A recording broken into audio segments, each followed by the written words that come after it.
Assalamualaikum warahmatullahi wabarakatuh. Perkenalkan, nama saya Nur Hanafi, selaku perwakilan dari kelompok kami yang beranggotakan saya sendiri dan teman saya Hanif Fauzan. Kami dari kelas 2C akan mempresentasikan tentang simulasi Pulse Amplitude Modulation atau PAM menggunakan MATLAB. Sebelum kita membahas tentang PAM sendiri, alangkah baiknya kita membahas tentang abstrak atau latar belakang dari PAM tersebut. Untuk latar belakangnya, konversi sinyal analog menjadi sinyal digital dibagi menjadi 3 bagian penting, yaitu 1 sampling, 2 quantizing, dan yang nomor 3 encoding. Untuk sampling sendiri merupakan proses pencuplikan dari sinyal informasi yang akan diproses. Frekuensi sinyal sampling menurut akun Nyquist adalah sebesar 2 FM, dengan FM adalah sinyal informasi yang akan disampling. Untuk quantizing merupakan proses penghargaan suatu sinyal yang sudah disampling dengan membawa sinyal tersebut pada penghargaan bit-bit binar yang dibutuhkan. Yang ketiga ada encoding. Encoding sendiri merupakan proses pengubahan kode-kode binar menjadi kode-kode tertentu sesuai dengan aplikasi dari sinyal digital yang dimaksudkan. Pada sebuah proses sampling bisa dilakukan dengan menggunakan dua jenis sinyal, yaitu pulsa maupun impuls. Modulasi dengan sinyal PAM ini menggunakan proses pendigitalisasian sinyal dengan input sinyal berupa pulsa.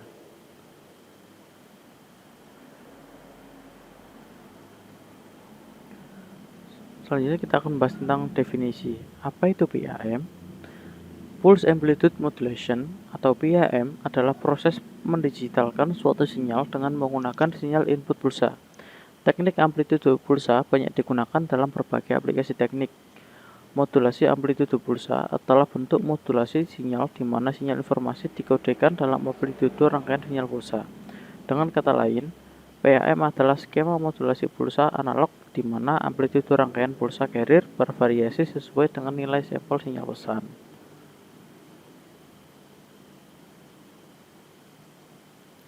Selanjutnya, karakteristik apa saja sifat atau ciri-ciri dari PAM?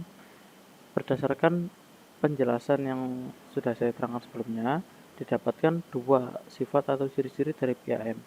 Yang pertama, sinyal PAM berbentuk diskrit dalam satuan waktu dan levelnya yang kontinu. Dan yang kedua, sinyal PAM bukanlah sinyal analog ataupun digital murni, karena pada dasarnya sinyal informasi dari PAM berbentuk sinusoidal, sementara sinyal carriernya berbentuk balok atau diskrit.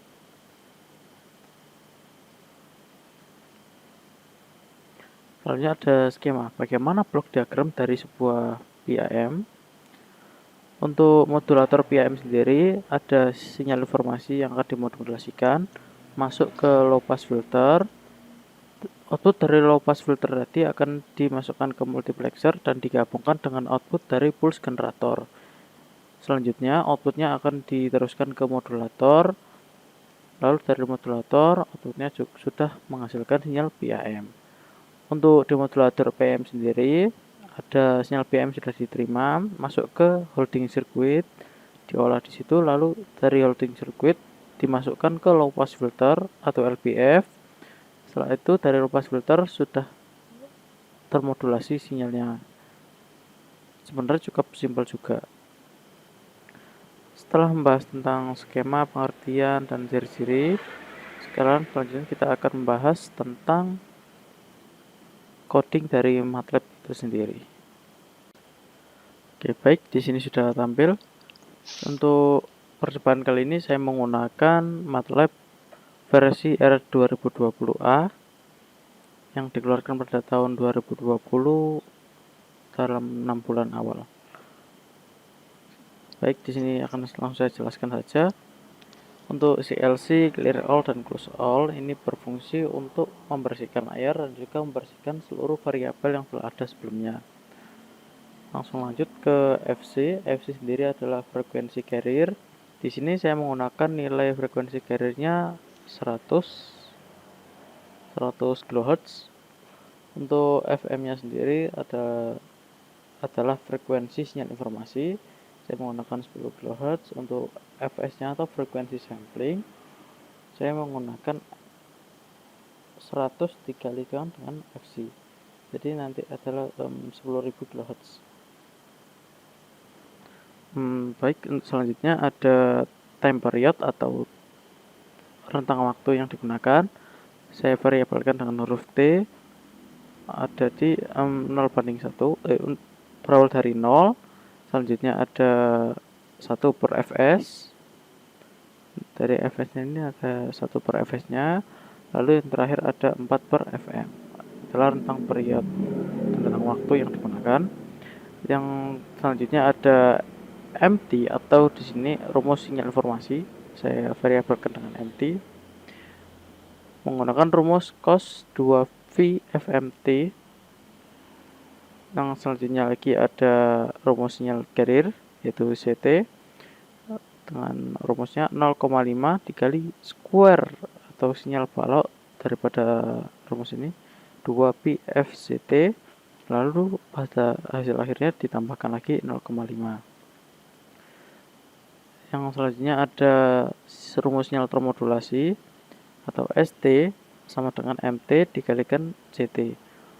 Jadi untuk sinyal termodulasi ini adalah hasil perkalian antara sinyal informasi dengan sinyal carrier. Dan yang terakhir ada rumus sinyal dari demodulasi WIAM. Untuk rumus sinyal demodulasi dasarnya adalah DT sama dengan sinyal termodulasi dikalikan dengan carrier. Cuma hasilnya nanti akan dimasukkan ke filter, yaitu filter menggunakan fungsi FIRL 200, FM per fs, lalu di lowkan untuk filternya.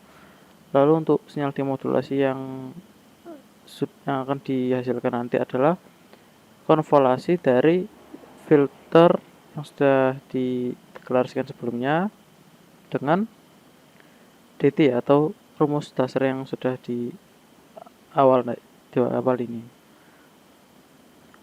Lalu untuk time periodnya yang digunakan sedikit berbeda dengan yang lain, menggunakan time period mulai dari 0, lalu 1 per panjang dari sinyal demodulasi dikurangi 1, yang terakhir ada 1. Selanjutnya ada masuk ke grafis atau plot dari gambarnya. Di sini saya menggunakan 2 figur. Untuk figur satunya sendiri memuat tentang sinyal informasi dan sinyal carrier. Untuk sinyal informasi sendiri menggunakan subplot 2 baris, 1 kolom dan baris pertama. Untuk sinyal informasi dengan plotnya adalah time period atau rentang waktu ini, dan sinyal informasi, rumus sinyal informasinya dengan batas atas dan batas bawahnya saya menggunakan min 1,2 sampai 1,2. Untuk titlenya message channel, X labelnya waktu dan Y labelnya amplitude. Selanjutnya ada subplot 212 atau sinyal carrier. Di sini saya gunakan sinyal carrier lanjutan dari figur 1, jadi 2 baris, 1 kolom, dan baris kedua plotnya adalah waktu dan juga rumus dari sinyal carrier. Untuk batas bawahnya saya menggunakan 0 sampai 1,2. Untuk titlenya carrier signal dan X label, Y labelnya sama. Selanjutnya pada figur 2 saya memuat sinyal termodulasi dan juga sinyal demodulasi. Untuk sinyal termodulasinya menggunakan subplot 211, 2 baris, 1 kolom, dan baris yang pertama dengan sinyal yang diplotkan yaitu waktu dan juga rumus dari sinyal termodulasi. Untuk batas atas dan bawahnya saya menggunakan min 1,2 dan hingga 1,2. Titlenya modulated signal, X label, Y label sama. Dan yang terakhir adalah subplot dari sinyal demodulasi yaitu 212, 2 baris, kolom 1 dan baris kedua. Plotnya T1. Di T1 ini rentang waktunya khusus untuk demodulasi dan juga demodulasi adalah hasil konvolasi dari filter dan juga DT. Setelah itu untuk Y limit batas atas bawahnya dari min 1 hingga 1. Untuk titlenya demodulated signal. Untuk X label, Y label sama. Langsung kita run untuk mengetahui hasilnya. Baik, di sini sudah tertampil dua figur seperti yang sudah kita bahas tadi. Untuk figur yang pertama adalah sinyal informasi. Di sini ada sinyal informasi yang sudah dihasilkan berbentuk sinyal sinusoidal, kurang lebih ada sekian gelombang lah. Atau untuk carrier signalnya berbentuk sinyal balok atau sinyal kotak. Setelah sinyal informasi dan sinyal carrier, lanjut pada sinyal termodulasi. Untuk sinyal termodulasinya sendiri, untuk envelope-nya mengikuti dari sinyal informasi, hanya saja untuk bentuknya atau bisa dibilang amplitudenya mengikuti bentuk dari sinyal carrier. Jadi berbentuk balok, namun envelope atau bentuknya mengikuti sinyal informasi. Untuk demodulated signal atau sinyal demodulasinya sendiri hampir sama dengan sinyal informasi, hanya saja ada sedikit tanjakan atau kemiringan untuk proses dari pendemodulasian sendiri. Untuk kesimpulan dari percobaan ini adalah program MATLAB benar-benar membantu kami untuk memahami bagaimana sinyal PAM dihasilkan dan juga bagaimana cara mendemodulasi dari sinyal PM tersebut. Saya rasa cukup sekian dari saya. Apabila terdapat salah kata, saya mohon maaf. Terima kasih. Wassalamualaikum warahmatullahi wabarakatuh.